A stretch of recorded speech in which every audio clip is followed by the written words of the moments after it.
saja tidak lepas dari dukungan masyarakat gitu. Nah, ini satu persatu dulu ya. Jadi sebenarnya kan itu kan berawal dari kegelisahan. Bagaimana sih biar memberdayakan masyarakat potensi, karena kebetulan saya aktivitasnya di seni budaya. Yang sebelumnya kan saya juga mencetuskan kegiatan event budaya Grebek Getuk di Kota Magelang, yang sampai saat ini kan menjadi ini kemarin dilaksanakan tanggal 12 April kemarin di alun-alun Kota Magelang. Nah, itu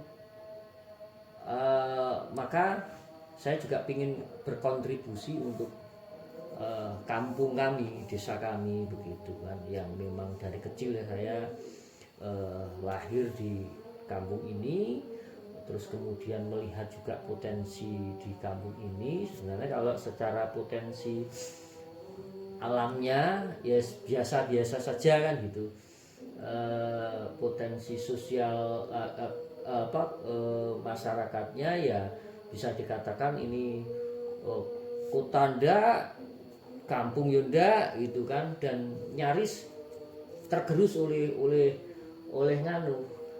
kondisi dan culture masyarakat, bisa dikatakan urban gitu ya.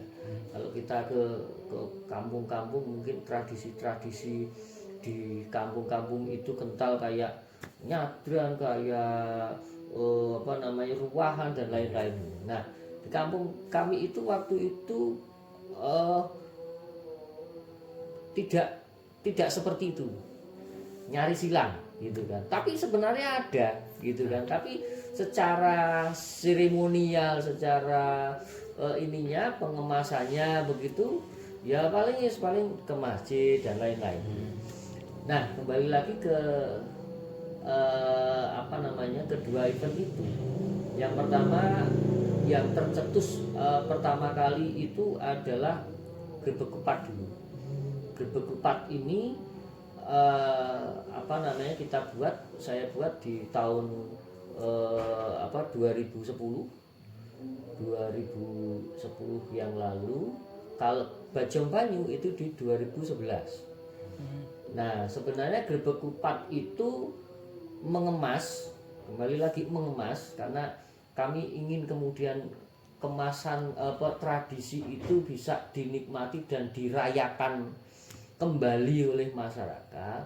Mengemas, kalau di masyarakat Jawa, di masyarakat kita kan ada istilah bodo kupat ya. Bodo kupat itu sebenarnya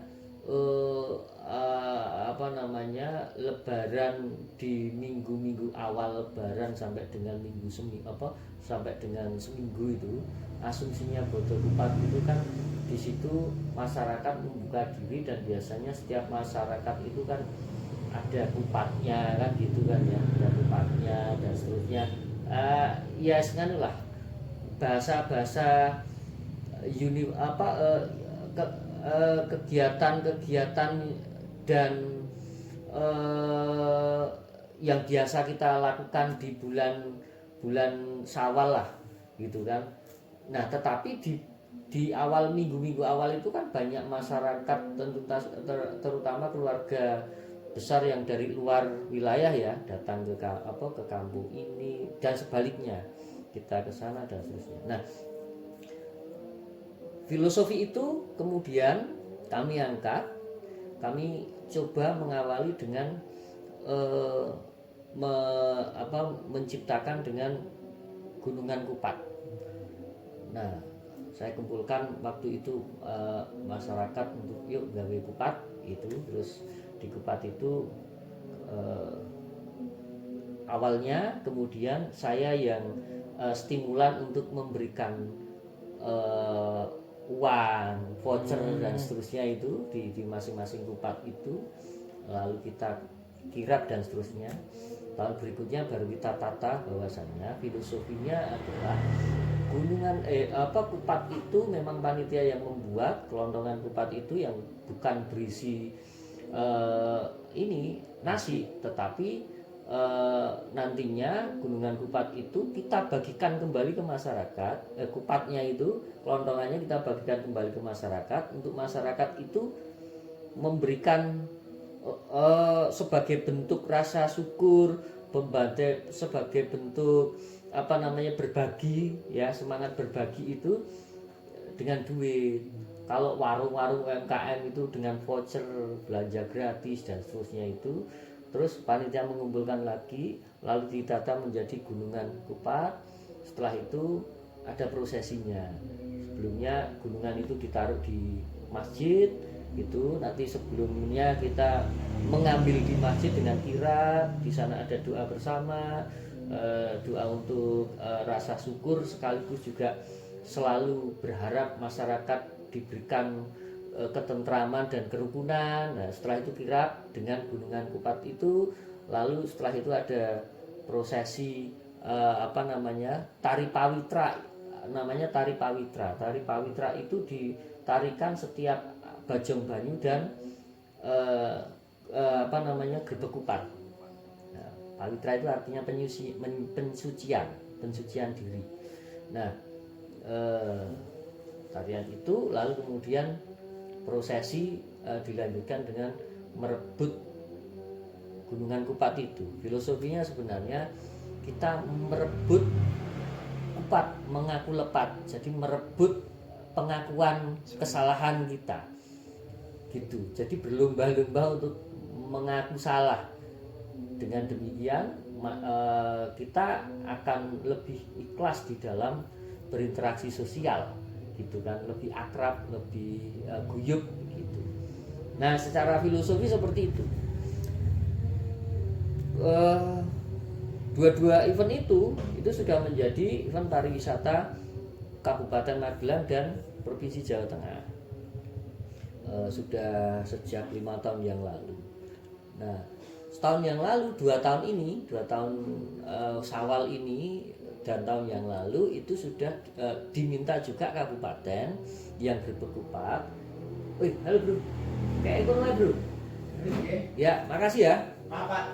Yes, oke. Tak mau jalan-jalan dulu. Oke. Malam minggu ya. Ya, seko win kanca-kanca win. Sugeng Mas. Sugeng canggih nggih. Pak tak berangkat dulu. Oke, hati-hati. Mam, kasih ya, Mam. Nah, dari situlah Bupati menjadikan ikon Kabupaten Magelang di setiap bulan Syawal. Jadi alhamdulillah ada saya punya ikon di Kota Magelang, Grebek Geduk, di Kabupaten Grebek Kupat itu.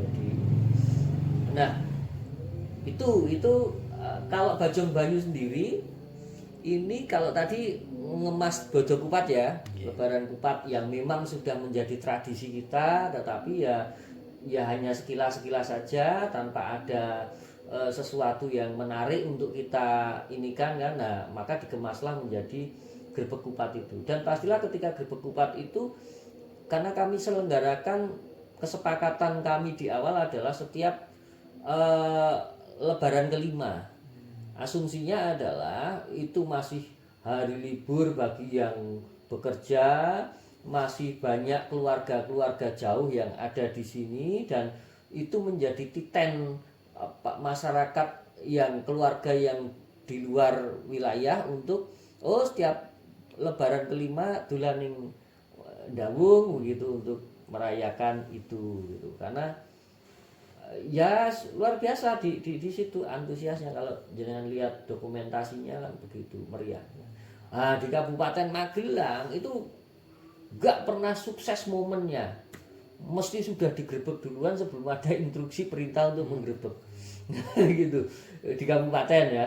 2 tahun itu jadi harusnya diaba-aba oleh bupati misalnya untuk grebegan itu udah hancur duluan, udah di saking dini antusiasnya. Padahal jumlah gunungan kalau di kabupaten itu ada 8 gunungan gitu. Kalau di sini 1 gunungan gitu. Nah, balik lagi kalau yang Bajong Banyu. Kalau Bajong Banyu itu kami mengemas dari tradisi di kita, kalau kita kenal namanya padusan sebelum puasa.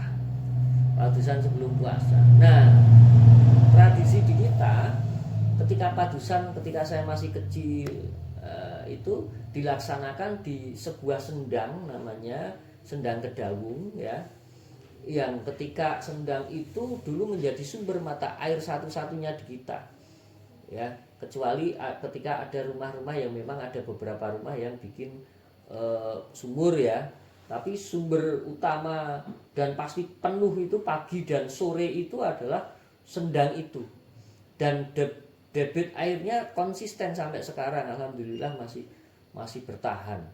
Dan itu bukan sendang yang kayak kita lihat itu ada batu-batuannya, itu enggak, itu benar-benar sendang yang keluar dari bawah pohon gitu. Nah itu, dan lumayan deras. Nah, padusan waktu itu ada di 2 tempat, yaitu di situ utamanya, dan yang kedua adalah Sungai Progo. Progo itu kan hanya untuk kan, airnya kan tahu sendiri kan, tidak begitu bersih gitu kan, tapi memang untuk mainan dan seterusnya. Nah, di dalam proses itu ketika waktu kecil itu kan ada istilahnya kita itu bajongan. Bajongan itu mainan air sekaligus sirat-siratan. Piuk piuk piuk piuk piuk. Nah, istilah kami itu bajongan. Nah, istilah itu kemudian saya ambil untuk menamai, namanya Bajong Banyu. Nah, Bajong Banyu itu apa? Memindahkan dan mengemas dan sekaligus memindahkan peristiwa tradisi itu agar bisa dinikmati oleh masyarakat di era sekarang, apalagi anak-anak. Tidak mungkin sekarang kita ajak anak-anak mandi bareng ning sendang terus, ini sudah tidak zamannya. Mereka wis ada PDAM dan seterusnya. Itu satu. Yang kedua juga mengingatkan pada pelestarian sendang tersebut sebagai sumber mata air. Ibaratkan itu otomatis sebelum pelaksanaan itu, sehari sebelumnya atau seminggu sebelumnya atau jauh hari sebelumnya, kita ada istilah tilik sendang, kerja bakti, membersihkan, terus ngecek, membersihkan baik airnya, ngecek debit air dan seterusnya gitu kan.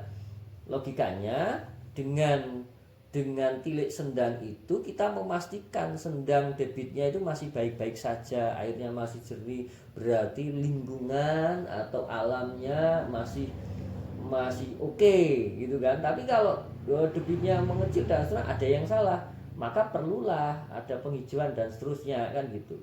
Maka ada di tahun yang lalu itu kami putuskan untuk juga pas Bajong Banyu itu ya juga ada prosesi penanaman pohon di sekitar sendang untuk menggantikan dari pohon yang kemungkinan akan semakin tua gitu, terus pasti mati kan, terus bisa tergantikan oleh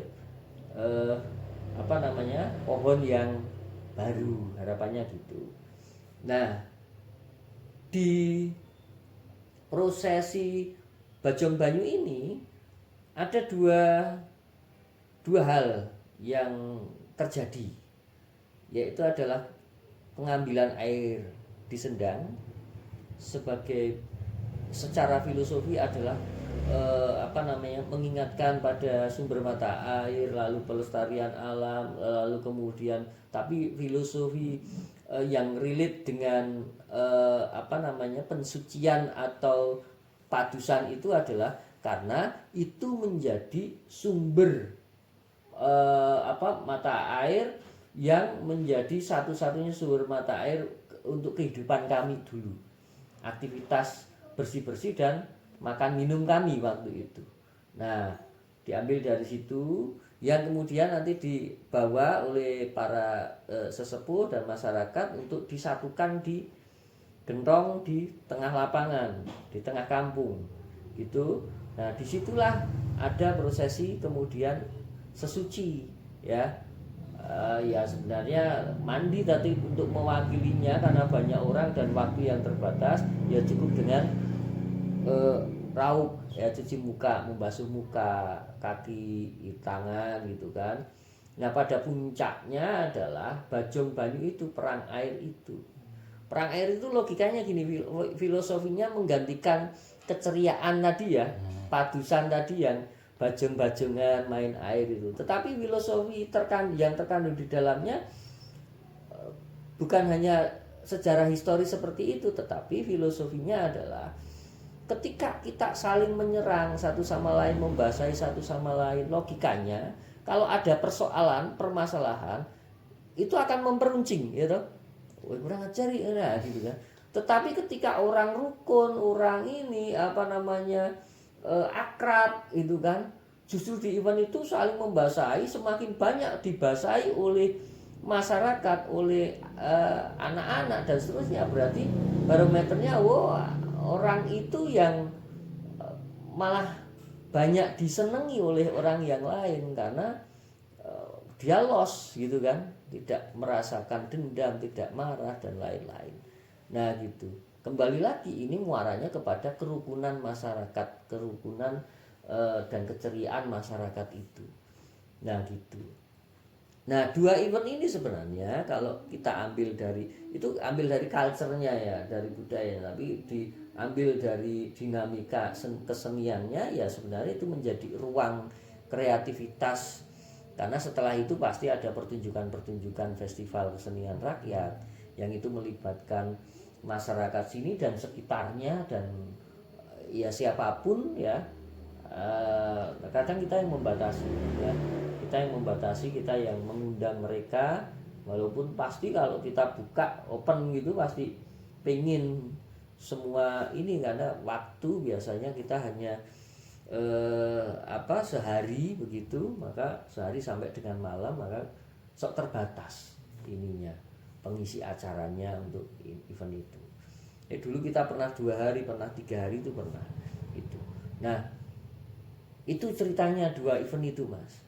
Jadi kalau bicara soal apakah ini sudah mentradisi, saya katakan sudah, karena ini kan mengemas tradisi yang sudah ada gitu kan. Dan alhamdulillah masyarakat sudah mulai memiliki ini gitu kan. Jadi tanpa harus saya komando, tanpa harus saya ini masyarakat sudah punya kesadaran untuk sudah jadwalnya, bikin kepanitiaan, langsung kerjakan dan seterusnya. Gitu Mas, untuk 2 event ini gitu.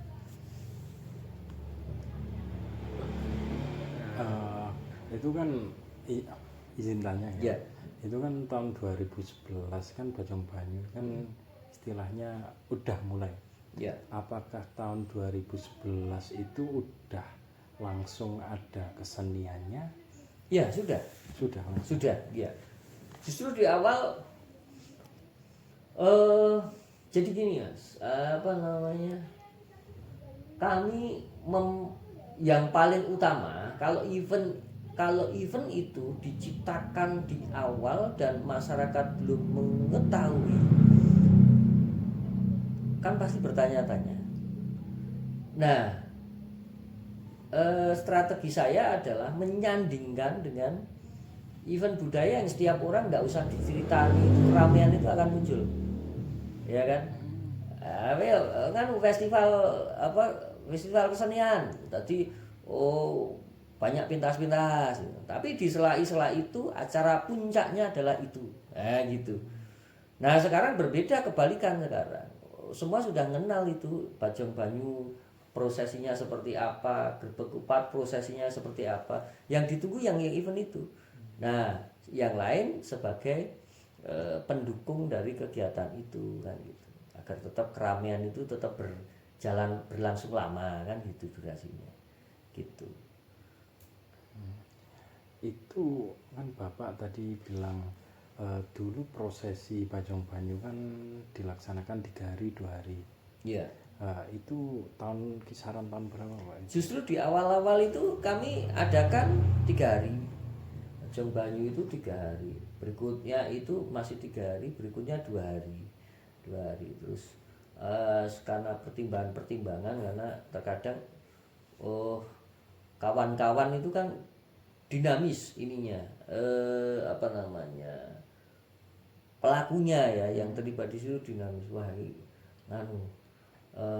kita rapatkan saja acaranya gitu, sehingga mulai itu berlangsung 5 tahun ya, sampai 2 hari 3 hari itu 5 tahun. Nah setelah itu sehari terus untuk mengefektifkan itu. Kalau yang 3 hari itu terus prosesinya gimana? Prosesinya itu di hari kedua.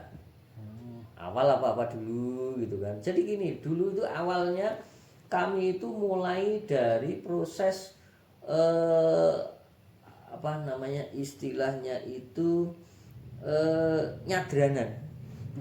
Nyadranan itu saya masukkan juga di dalam prosesi itu di hari pertama.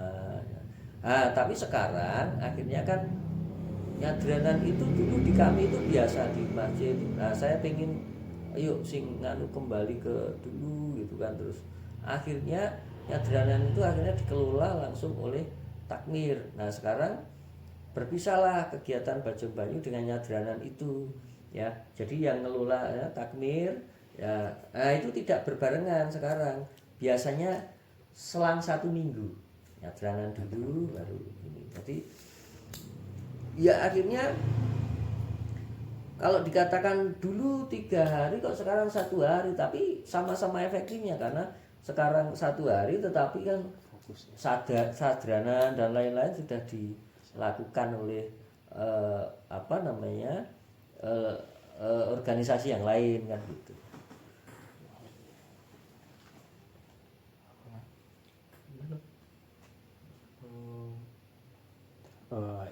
Kalau dalam pembahasan skripsi kan ada biografinya pencetus ya istilahnya. Kalau Bapak keberatan nggak istilahnya memberikan latar belakangnya Bapak, sekolahnya Bapak? Enggak masalah. Mungkin besok di lain waktu aja karena Bapak sekarang kan ada acara nanti makan dulu. Siap. Itu aja. Enggak, mungkin minggu depan kalau Bapak bisa malam begini ya enggak apa-apa, nanti saya kesini. Oke. Nanti WA-WA-an dulu aja Mas. Okay. Memastikan untuk kegiatan apa namanya, biar tidak ini bertabrakan gitu.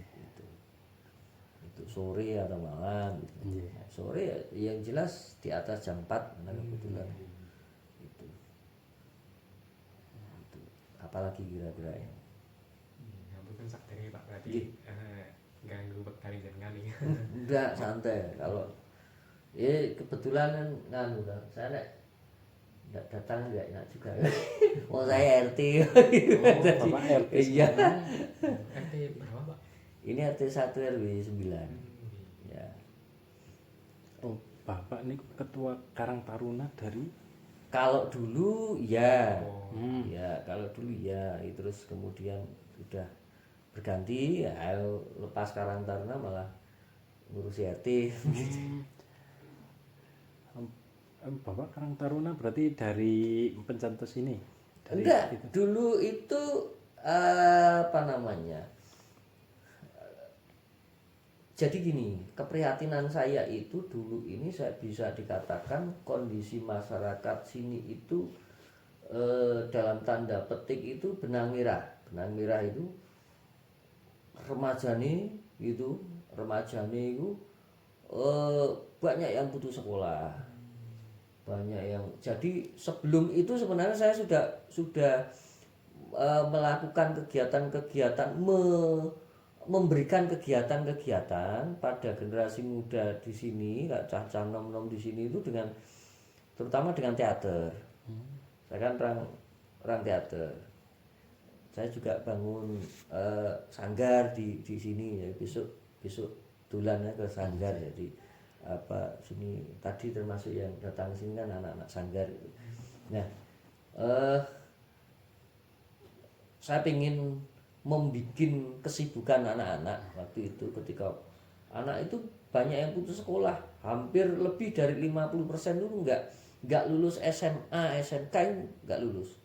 Bukan karena nggak mampu nyekolah, karena faktor pergaulan anak-anak gitu, keset pergaulannya dan macam-macam. Jadi jangan nanti kalau bulan ke Sanggar mungkin pas dilalai ketemu dengan anak-anak yang penuh tato, ya anak-anak sini dulu ngepang, terus akhirnya kenal dengan kegiatan kesenian gitu kan, akhirnya yuk terus leren, sekarang malah jadi pelatih pantomime, jadi pelatih di sekolah-sekolah gitu. Itu faktanya begitu. Nah itu sebelum 2 event itu muncul, 2 event itu lahir. Nah saya itu orangnya sok nganu, ya kegelisahan itu sok muncul gitu. Nah, terus ide kadang juga mendadak.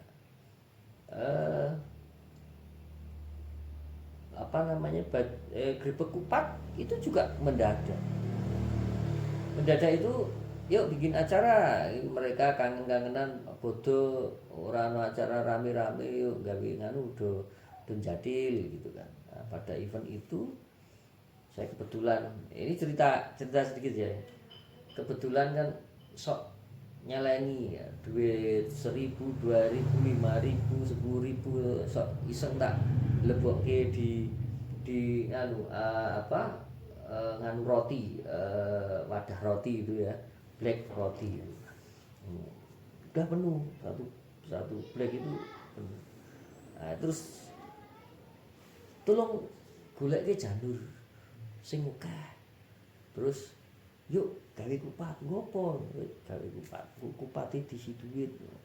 Nah, terus ayo satu black itu ya untuk operasional, yuk nganu tuku nganu. Nah, salah satunya adalah mengisi kupat-kupat itu. Gunungannya awal dulu masih berapa? 1,5 ya 1,5 tambah ini berarti sekitar 2 meter gunungan di awal bikinnya itu. Ya, total buat apa? Nah, sekarang sudah gini, yuk prosesinya gini. Di direct sambil jalan. Gitu. Oh, guys sing anu sing foto, guys sing ini, guys sing ngono, yuk nari. Gitu, itu di direct sambil jalan. Gitu. Ketika masyarakat nah, gitu kan, filosofinya baru dijabarkan. Tapi kembali lagi bahwasanya semangat mengangkat dari tradisi bodo kupat itu, nah, intinya kan gitu. Tadi semangat jadil biasanya di hari-hari ini kan oke sedulur sing datang bodo kupati itu ya gitu.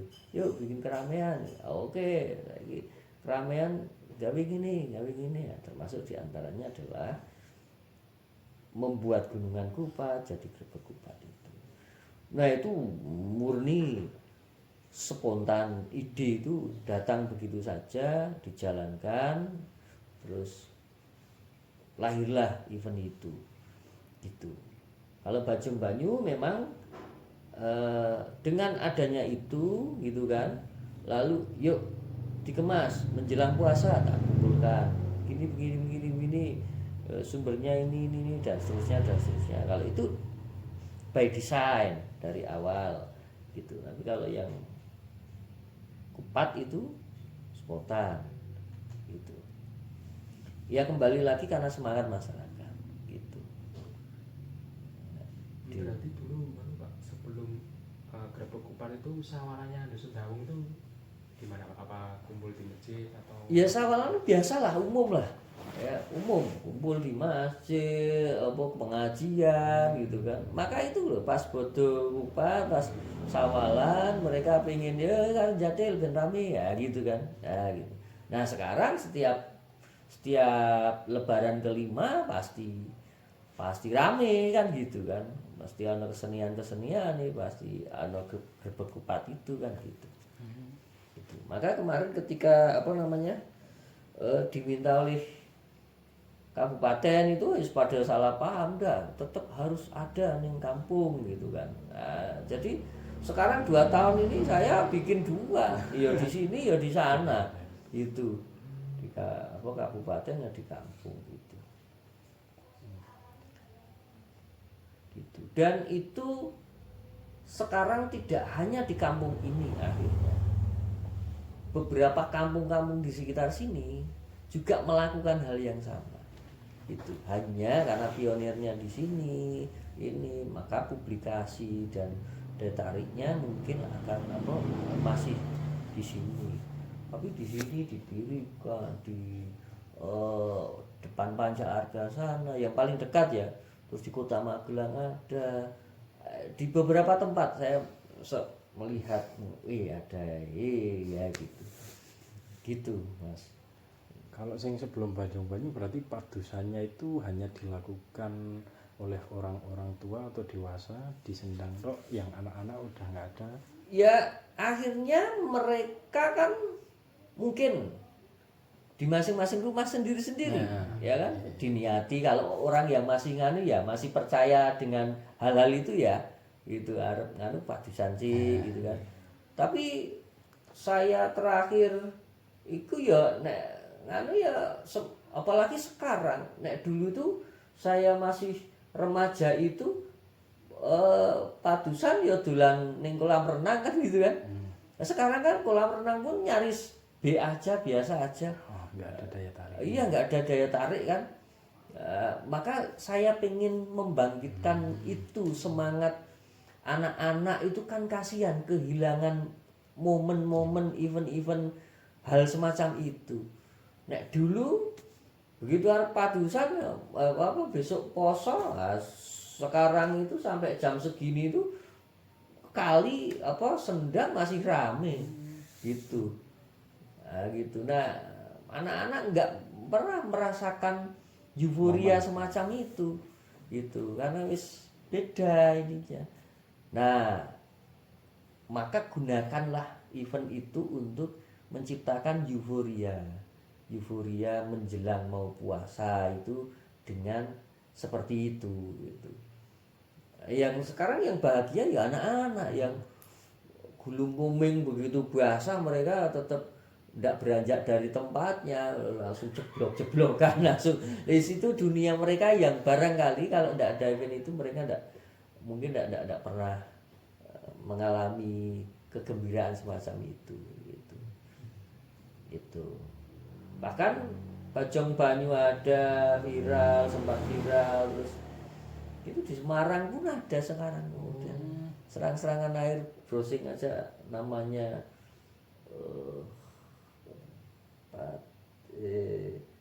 guyuran apa tuh di Semarang ada itu.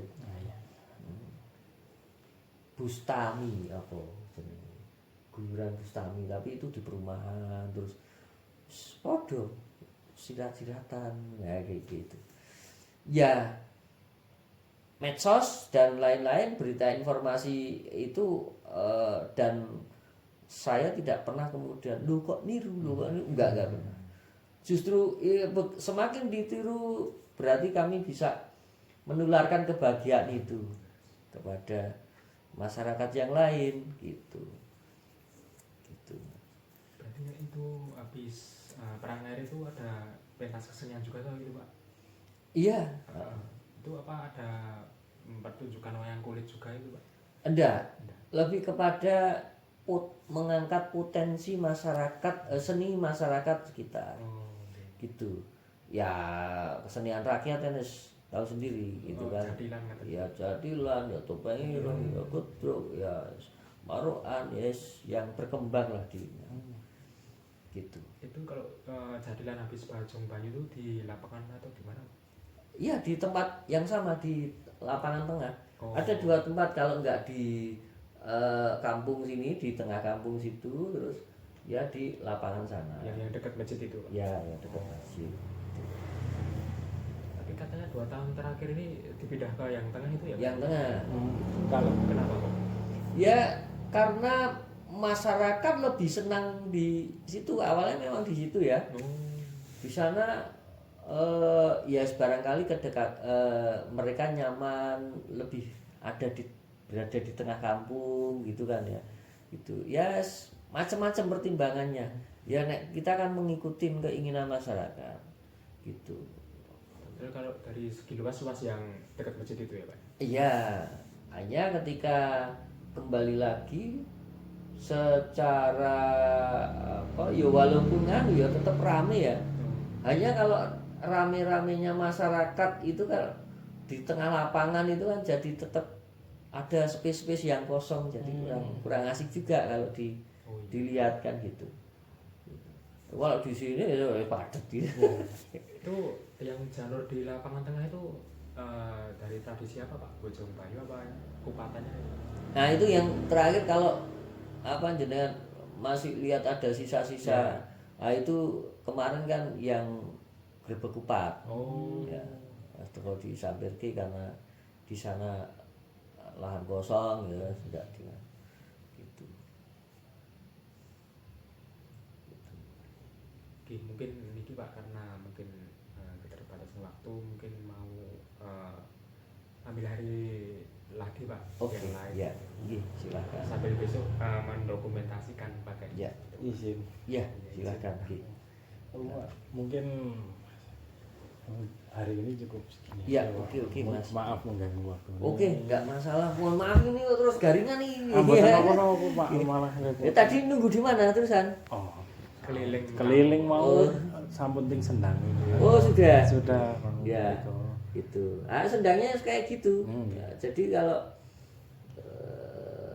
karena sudah enggak ada yang paling 1-2 yang masih konsisten di sana itu cuma 1-2. Oh ya, masih dipakai mandi atau cuci gitu ya Pak? Ya cuma 1-2, orang sini 1, orang bawah itu 1. Karena udah pada tersalur pakai Iya, PDAM. Ya ada 1-2 orang yang ndak mantep nek ora adus di gebyar-gebyur ning sendang itu kan itu 1-2 toh. Nah, dengan adanya itu kan terus mau ndak mau masyarakat itu tilik ya gitu. Terus yang penting adalah resik-resik kemudian kan gitu.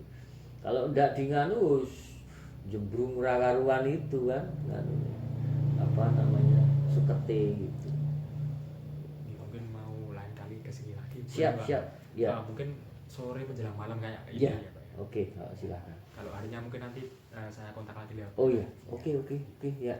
Ya mohon maaf ya Mas, yang Gurki. Itu.